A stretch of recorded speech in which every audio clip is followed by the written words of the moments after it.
The hostilities between Israel and Hamas have entered the third month beginning today. The United Nations Secretary General Antonio Guterres yesterday had invoked the Article 99 of the UN to call upon the member nations to act in urgency to stop the ongoing warfare. In response, the UN Security Council meeting is underway today with the possibility to pass the resolution to compel Israel to announce yet another temporary truce. Good evening, I'm Prarambha Dahal. Let's begin with the main stories. Nepali nationals serving in the Russian army in the war in Ukraine appeals for safety of life. Family members make all-round efforts for their safe return. The government took appeal Qatar to mediate for the release of Nepali student Bipin Joshi. The Ministry of Foreign Affairs talked to Israeli authorities. The United Nations Security Council meeting convenes a ceasefire resolution in the offing. U.S. Secretary of State Blinken urges for safety of Palestinians. And Pakistan team Nepal at the Under-19 Asia Cup. Pakistan romp home by 7 wickets in a chase of 153 runs. India win against Afghanistan. Nepal has found itself directly involved in the ongoing Russia-Ukraine conflict. A shady network of human smugglers for recruitment in Russian security forces for their war against Ukraine has surfaced in Nepal. Police investigation has found that the network has been sending Nepali nationals to Russia for recruitment in Russian security forces with the involvement of officials of the Russian embassy in Nepal. Meanwhile, those recruited in the Russian security forces have appealed for their safety. 13 individuals have already been arrested after District Police Kathmandu's week-long investigation into recruitment of Nepali nationals in Russian military. At a time when the Russia-Ukraine war is in progress, a group of smugglers has been seen active in sending Nepali nationals for Russian security forces. Police has said that officials of Russian embassy in Nepal are also involved in this process. Investigation has shown that Gokarna Aryal, a member of the human trafficking network, was in regular and direct contact with an official of the Russian embassy named Nicholas. It has come to light that Nicholas had been assisting in issuing visa for those willing to go to Russia within 12 days. Police have said that serious investigation is underway into the issue as Nepali nationals were being sent to Russia by charging them 700,000 rupees each. A Nepali national who had reached Russia a few months back on a tourist visa has come into contact with Kantipur television. He mentioned that Nepali nationals have been deployed in the front line in the war. The person who had reached Russia via Sharjah from Nepal has said that he is fearing for his life at the battlefront. Nepali nationals who had reached Russia through the group of smugglers are completely under control of Russian military. It has also been learned that the Nepali nationals are taken to the military camp by 2 Indian agents in Moscow. While the group has been seen active in sending Nepalis to Russia, the government does not have any data on the exact number of Nepalis recruited in the Russian security forces. The government is also yet to initiate a clear effort for the return of the Nepali nationals who have been recruited in Russian military. The Department of Immigration has said that complications have surfaced as Nepali nationals are reaching Russia through India and Dubai after the government had imposed a ban on Nepalis traveling to Russia.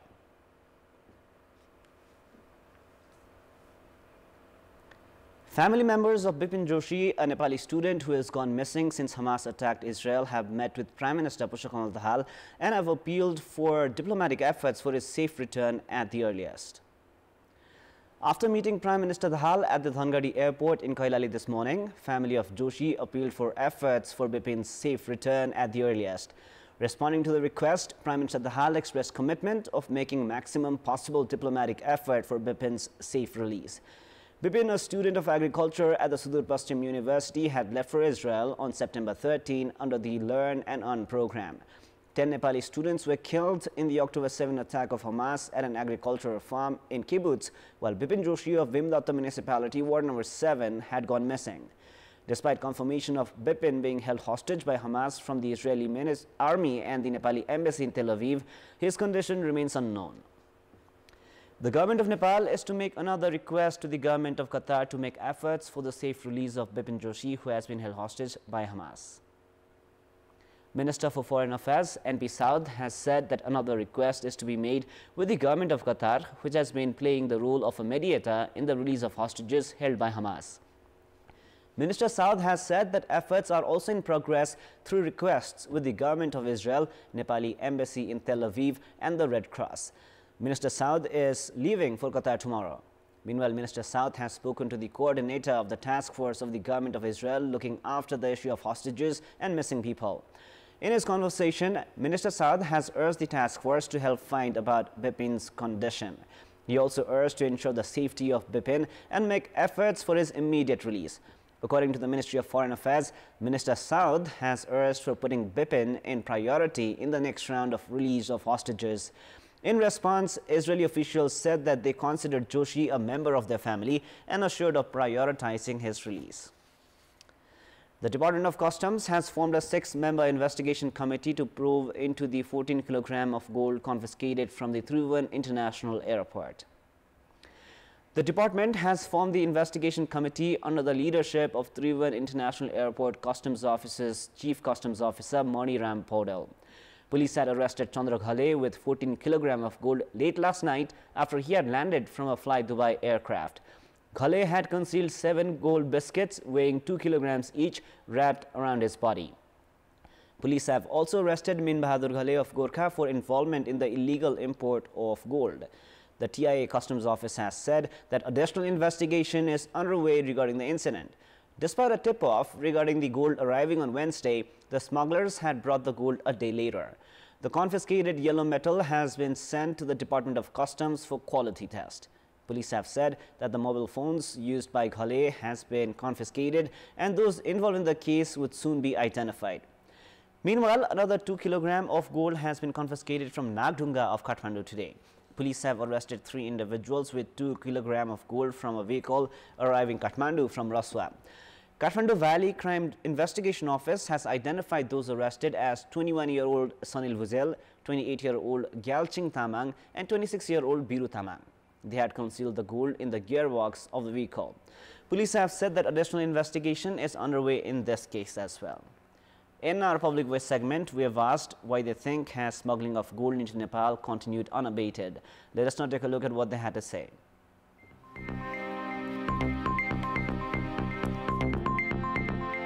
सरकार कर्मचारी एयरपोर्टमा भएको पुलिसहरु पनि उहाँहरु सायद इमानदार हुनु भएन आफ्नो कामप्रति जाँच गर्ने र यहाँ हाम्रो देशका नेताहरु हुनुहुन्छ जुन अहिले बसिराख्नु छ सरकारमा उहाँहरुको मिलोमतोमा नै यो सबै भइराखेको छ राष्ट्रियतालाई चाहिँ आत्मसात गरेर यो काम भइदियो भने यस्ता यी तस्करीहरु चाहिँ नि बन्द हुन्थे पुलिस प्रशासनको काम हो त्यही मिलेर काम गराउँछ सुरक्षाको व्यवस्था यत्र कडाई नभएको पनि हुन सक्छ राज्यले विदेशबाट आउने मान्छेका चाहिँ मोबाइल सुन देख्छ तर चाहिँ तस्करीहरुको चाहिँ सुन देख्न सकेको छैन किलोको किलो सुन चाहिँ नेपालमा भित्रिदाखेरि चाहिँ नेपाल सरकारको चेक जहाँ चाहिँ एकदम फितलो देखिन्छ सरकारले चाहिँ तपाईको जी प्रभावकारी रूपमा तपाईको एउटा संयन्त्रको विकास गर्न पर्छ कानुनै फितलो जस्तो कारबाही नगरेर चाहिँ झन् सुन तस्करी गर्नेहरुलाई अझै आटा आएको जस्तो पनि देखिन्छ राजनीतिक नेताहरुसँग समेत सेटिङ भएको हुनाले प्रतिष्ठित मान्छेहरुले गर्दाखेरि यो चाहिँ नियन्त्रणमा नआउन सकेको जुन सेक्युरिटी छ हैन त्यो चाहिँ अलिकति कडाई नहुनु नेताहरु नै आफै इन्भल्भ छन् इनुले नै कन्ट्रोल गरेपछि यो सुन तस्करी कन्ट्रोल हुने पदस्थहरू हुनुहुन्छ उहाँहरु नै यो चीजमा चाहिँ संलग्न हुनुहुन्छ The government has procured medical equipment worth more than 2 billion rupees since the coronavirus pandemic. Such equipment are provided to health institutions of federal, provincial and local levels. In addition to such equipment, the local levels have also made their separate purchases. However, many of such resources have not even come to use. The government also does not have any integrated data on the condition of these equipment. A total of 269 hemodialysis machines were received in aid since the coronavirus pandemic to increase access of kidney patients for dialysis. However, in absence of infrastructures and skilled human resource, 77 machines have yet to come into operation. Of the 26 autoclave machines, 8 have not been used. Despite procuring 31 kinds of equipment during coronavirus pandemic and sending them to local levels, they have yet to come into full operation.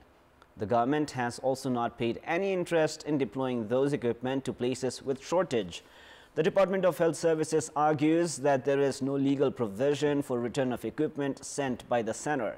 In addition to the equipment purchased by the center, those procured by the provinces have also yet to come into operation. Devices for video X-ray and ventilator, among others, procured by District Hospital Sanja 2 years ago, have not been used. Devices have yet to come into operation in Province Hospital Janakpur because of absence of specialist doctors. Of the 20 ventilators in Koshi Hospital, only 5 are operational, while 5 portable X-ray machines have not been used so far. With such devices remaining out of operation, patients have begun seeking services elsewhere. It is now time for our segment Public Pulse, where you text us with your opinion. Public Pulse. Before we ask today's question, let us take a look at the result from yesterday's poll. Yesterday we asked, what is your take on the trend of increasing universities without planning and study? 48% were for A, political pressure, 47% were for B, ploy to show work, and only 5% were for C, need of the hour. And here is our today's question. What could be the reason for the delay in investigations into big corruption cases launched by the CIA? Your options are A, political interference, B, lack of caliber, and C, complicated issue. The voting is on. Type NEWS, select your option A, B, or C, and send it to 34001 to share your opinion with us. Time now for the international news.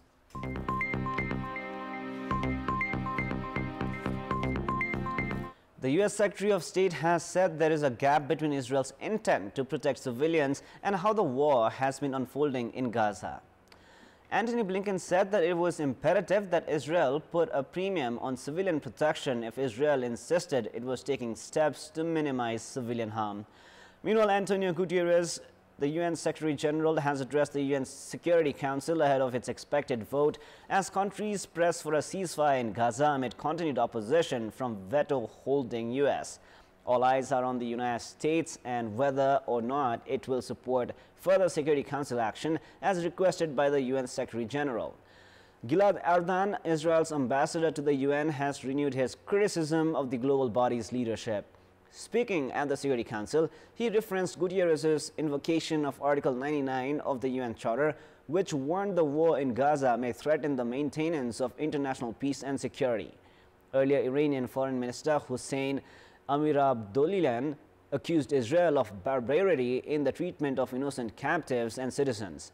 The Iranian Foreign Minister's comments on X, formerly Twitter, were in regards to images showing dozens of detained Palestinian men stripped to their underwear. A UN official said the Israeli military offensive meant there was no safe place left for aid agencies in southern Gaza. Tens of thousands of Palestinians have fled to Rafah, near the border with Egypt, as intense fighting continues in Khan Yunis. COP28 President Sultan Al-Jaber urged countries to get out of their comfort zones and work together to reach agreement before the two-week summit ended. While opening a plenary session as the summit entered its toughest phase of negotiations, he urged everyone to get the job done. Jaber added that he needed everyone to step up and needed them to come out of their comfort zones. With 5 days left before the conference's scheduled end on December 12, country ministers are joining the deliberations. Still unresolved is how the nearly 200 countries at COP28 will handle the thorny issue of fossil fuels, the main source of climate warming emissions, with at least 80 countries demanding a COP28 agreement that calls for an eventual end to their use. Such a position would be unprecedented after 3 decades of UN climate summits that have never addressed the future role of fossil fuels head-on. Time now for the sports news. Sports news. Pakistan have defeated Nepal by 7 wickets at the ACC Under-19 Asia Cup. The winless run of Jhapa FC and Birgunj United has continued at the Nepal Super League as Birgunj were held at a goalless draw by 10-men Jhapa. Jhapa were the dominant side in the first half of the match played at the Dashat Stadium today, but they failed to convert their chances. Laxman Ruchal, who was leading the team in absence of Anjan Bista, missed a one-on-one opportunity and his effort was saved by Birgunj custodian and captain Deep Karki. Anjan missed the second successive match because of an injury. Birgunj displayed an improved performance in the second half while Jhapa were reduced to 10 men in the 73rd minute. Birgunj had a late opportunity, but Tej Tamang's free kick ricocheted off the bar with a minute to spare, which saw the two sides share a point each.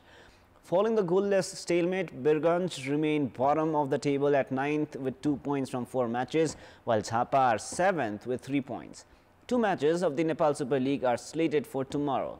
Dangadi FC plays Sporting Ilam in the early kickoff, which begins at 1 p.m. at the Dashrath Stadium, while Butwal Lumini clash against defending champions Kathmandu Razors in the 5 p.m. kickoff, also at the same venue, Dashrath Stadium in Tripureshwar.